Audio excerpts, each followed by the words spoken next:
अगर आप भी लेना चाहते हैं देश दुनिया की तमाम जानकारी तो आज ही सब्सक्राइब करें हमारे चैनल को।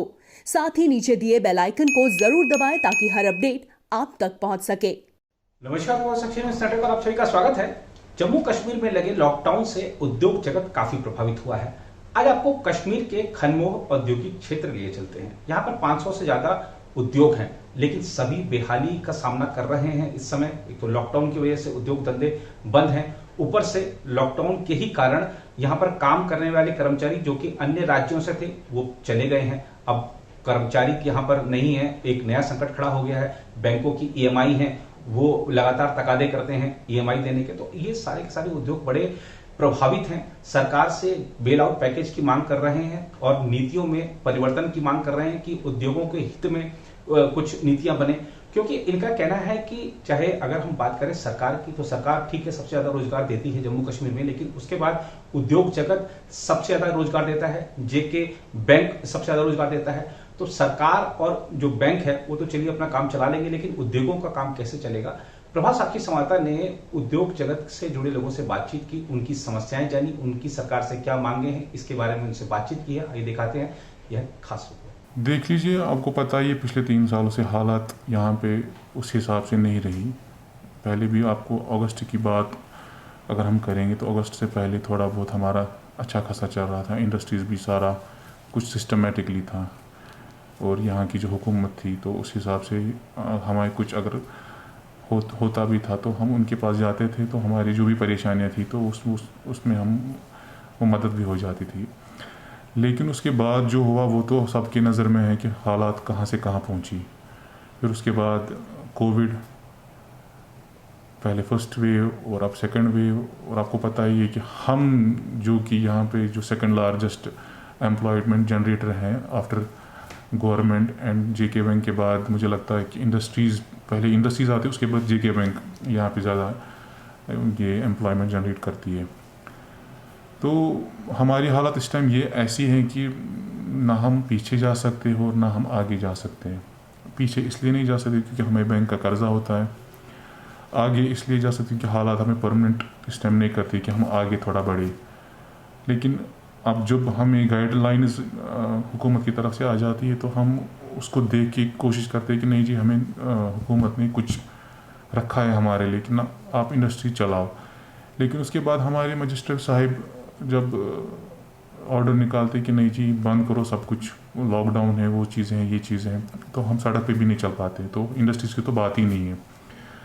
तो लिहाजा मुझे लगता है यहाँ पे मैं पर्टिकुलरली खनमोह की बात करूँगा। इस टाइम 500 से मुझे लगता है 10 या 15 फैक्ट्री चलती होंगी, जो भी बड़ी मुश्किल से यहाँ पे हमारे ऑक्सीजन प्लांट 2 है वो इस टाइम फुल फ्लेड्जेड काम करते हैं, 24 घंटे काम करें। इनफैक्ट हक बनता है हमारा भी और उनका भी हक बनता है कि हम सर्विस दें अपनी स्टेट को, मतलब इस परेशानी से निकालें।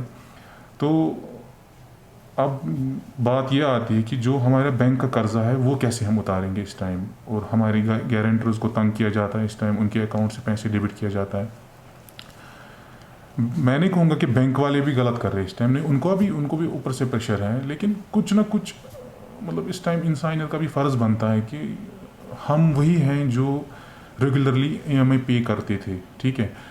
अब ये हालत इस टाइम ये आ चुकी है कि हम घर से नहीं निकल पा रहे हैं, या तो हमें अपनी जान दांव पे लगानी है उसके बाद हम कुछ कर पाएंगे, या तो हमें अपनी हालत छोड़ के कुछ करना है।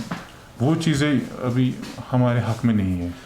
मैं वही कह रहा हूँ कि ये बड़ी बदकिस्मती है हमारे लिए कि हम कोशिश कर रहे हैं कि ज़्यादा से ज़्यादा एम्प्लॉयमेंट जनरेट करें यहाँ पे, लेकिन अब हालात ऐसे हो चुके हैं कि मुझे नहीं लगता कि कोई ऐसा हमारा मतलब मेरा भाई कोई ऐसा किसी एम्प्लॉय को निकालेगा इस टाइम, हालातों की वजह से, बैंक की वजह से, या कुछ और उसको ऐसी कोई हालात हुई होगी कि उसने ऐसा कुछ किया होगा। तो लेकिन मेरी नज़र में ऐसा कुछ नहीं है, लेकिन हम ये नहीं कर पाएंगे क्योंकि फिर जब हमें उस टाइम एम्प्लॉय की ज़रूरत पड़ेगी तब हम उसको नहीं ढूंढ पाएंगे क्योंकि वो किसी और जगह पे एडजस्ट हुआ होगा।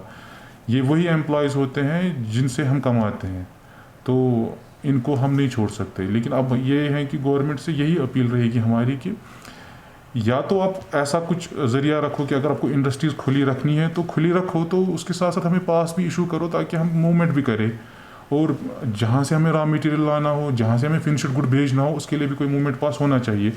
डेफिनेटली अगर आप लोग चाहते हो कि इंडस्ट्रीज़ इस टाइम काम करे तो उसके लिए वैसा साधन होना चाहिए। वही कह रहा हूँ आपको कि हमें मतलब चीफ सेक्रेटरी के ऑफिस से एक मतलब ये एक ऑर्डर आया था कि उसमें उन्होंने कहा था कि all industrial units are working, लेकिन वो कैसे चलेंगी जब तक हमारे मुलाजिम हमारी फैक्ट्री पे नहीं पहुंचेंगे, जब तक हम खुद अपनी यूनिट पे नहीं पहुंचेंगे, जब तक कुछ बनेगा नहीं फैक्ट्री में, फिर बाहर कैसे निकलेगा। ये तो पूरा कॉन्ट्रडिक्ट हो रहा है। पुलिस अपना काम कर रही है जो कि उनका काम है, गवर्नमेंट एडमिनिस्ट्रेटिव अपना काम कर रही है जो कि उनका है। मैं नहीं कहूँगा कि पुलिस हमें रास्ते में जुल्म कर रही है, उनका अपना काम है, वो अपना काम कर रहे हैं, हर कोई अपना काम कर रहा है। लेकिन अब यह है कि कोई क्लियर पिक्चर हमारे पास इस टाइम नहीं है। देखिए, पहले तो आप एग्जिस्टिंग यूनिट्स को डेवलपमेंट करने का मौका दे दो, ठीक है, उनको डेवलप करो। बात की बात रहेगी कि जो अपकमिंग एंटरप्रेन्योर्स आ रहे हैं, जो आप बोल रहे हैं कि हम जी उधर से लैंड देंगे, इधर से लैंड देंगे, तो फ़ायदा तो कुछ नहीं है।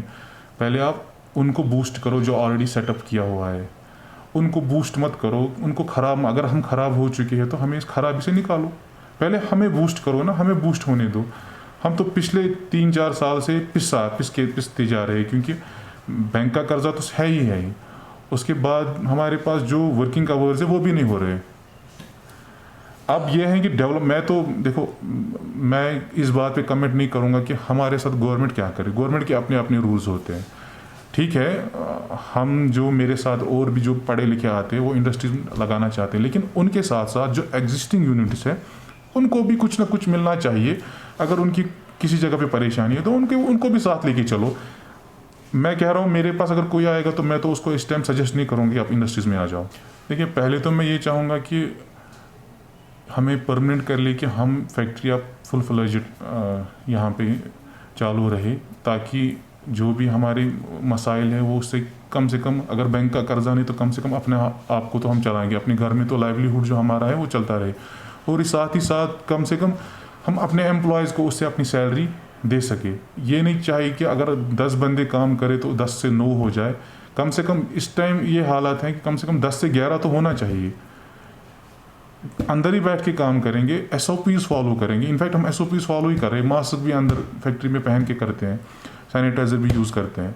अब जो भी हमसे बनता है हम कर रहे हैं।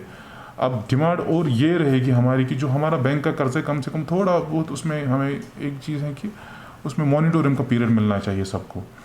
हम नहीं कहें कि हमें माफ़ कर दो, हमें मॉनिटोरियम दे दो और कुछ ऐसा सिस्टम निकालो ताकि हम इससे थोड़ा देखो, सोल्यूशन ये नहीं है कि कोई किसी को कर्जा माफ़ हो जाएगा। ये लोगों का पैसा है, लोगों का पैसा बैंक में, वही हमें देते हैं, उसी पे हम काम करते हैं। वो अपना इसमें इंटरेस्ट डाल के हम उस पर काम करते हैं। लेकिन थोड़ा इसमें गवर्नमेंट से ये रहेगा, अपील रहेगी कि हमें थोड़ा उसमें टाइम मिलना चाहिए।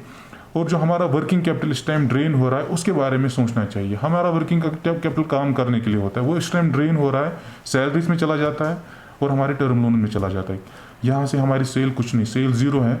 और दूसरी चीज़ ये कि जो हमारे GST रिटर्न्स हैं उसको भी थोड़ा डिले होना चाहिए, क्योंकि यहाँ से पैसा आ नहीं रहा तो हम GST रिटर्न्स भी कैसे करेंगे।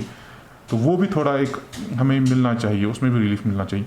और जो भी हम यहाँ पे, ये भी एक अच्छा इनिशिएटिव था जो भी यहाँ पे अभी हम बना रहे हैं। हम चाहते हैं कि उसको लेस मार्जिन पे हम मार्केट में वो दें, क्योंकि हमारा अपना लोकल मार्केट है। यहाँ पे स्पाइसेस बन रहे हैं, यहाँ पे मतलब आप रेडीमेड गारमेंट्स बन रहा है, यहाँ पे फर्नीचर हो रहा है, सब कुछ यहाँ पे हो रहा है। तो बाहर से लाने की ज़रूरत नहीं, कम से कम अपनी स्टेट को ही बूस्ट करो। मतलब जब तक हम सेल्फ रिलायंट नहीं बनेंगे तब तक मुझे नहीं लगता कोई भी स्टेट डेवलपमेंट नहीं होगी। तो इससे अच्छा है कि जो चीज़ आप बाहर से लाओगे वो चीज़ अपनी स्टेट से ही खरीदो। अगर आपको कोविड बेड भी खरीदनी है तो अपनी स्टेट से ही खरीदो। अगर आपको कुछ भी लेना है तो अपनी स्टेट से ही खरीदो, क्योंकि फिर हमारा फ़ायदा ही क्या है यहाँ पे बैठने का। वो जो पैसा है वो यहीं पे रहेगा, यहीं पे घूमेगा, फ्लो भी यहीं पे रहेगा। देखिए, पिछले 2 साल से हमारे कारखाने बिल्कुल बंद पड़े हुए हैं। अगस्त 2019 में हमारे मेजर चंक ऑफ एम्प्लॉयज़ जो हैं जो बाहर से आते हैं, क्योंकि यहाँ पे इंडस्ट्रीज़ बहुत टेक्निकल हैं। जितना भी हमारा स्टाफ है, जो टेक्निकल स्टाफ है, वो बाहर से ही आता है। तो 2019 में वो स्टाफ सब यहाँ से चले गए। तो उसके बाद हमें मौके मिले, कुछ स्टाफ हमने लाया, कुछ नहीं लाया, ठीक है। कुछ लोग तैयार नहीं थे कश्मीर आने को वापस, लेकिन करके हमने उन स्टाफ को को वापस लाया था। लेकिन कोरोना के चलते हुए हमारी इंडस्ट्रीज़ पिछले 2 साल से पूरी बंद पड़ी हुई है, तो फिगर्स का तो सवाल ही नहीं बनता। हमारा figures we have not even work 10% of what we used to work. तो हमारे कारखाने डीम्ड हैं कि पिछले 2 साल से पूरे बंद पड़े हुए हैं, ताले लगे हुए हैं। सरकार डेफिनेटली मदद करने की पूरी उनकी इंटेंशंस बहुत क्लियर हैं, क्योंकि लास्ट अभी जब वेव 1 थी उन्होंने हैंड होल्डिंग की थी, 20% ऑफ लोन दिया था। लेकिन सरकार का मैं ध्यान इस तरफ ले जाना चाहता हूँ, लोन के ऊपर लोन देने से इंडस्ट्रीज़ नहीं चलेंगी। हमें एक ऐसी पॉलिसी बनाने की ज़रूरत है जो इंडस्ट्री को कश्मीर के टेरेन पे बनाए। लैंड लॉक्ड है कश्मीर, ऐसी जगह पे इंडस्ट्री को चलाने के लिए हमें एक ऐसी पॉलिसी चाहिए जो सेक्टर स्पेसिफिक हो, हर सेक्टर की जो रिक्वायरमेंट है जो उसको कैटर करे। तो मेरे लिहाज से अभी तो बहुत बड़ी हैंड होल्डिंग की ज़रूरत है, और साथ ही में एक ऐसी पॉलिसी बनाने की ज़रूरत है जो ऐसे वक्त में कश्मीर की इंडस्ट्री को डूबने ना दे। मेरी डिमांड्स 2 हैं। सरकार को इस चीज़ पे बहुत ज़्यादा ध्यान देना चाहिए कि जो हमारा पैंडेमिक अभी है ये सदियों में एक बार होता है। यहाँ पे हमें रिहैबिलिटेशन से इंडस्ट्रीज़ नहीं बच पाएंगी। मेरी दरख्वास्त है कि एक ऐसा हैंड होल्डिंग हो, एक ऐसा बेल आउट पैकेज हो जो इंडस्ट्री को इस मरहले से बाहर निकाले, and at the same time हमारी पॉलिसीज़ ऐसी हों जो किसी भी तरह की लॉकडाउन को, किसी भी तरह की डिस्टर्बेंस को झेल पाए।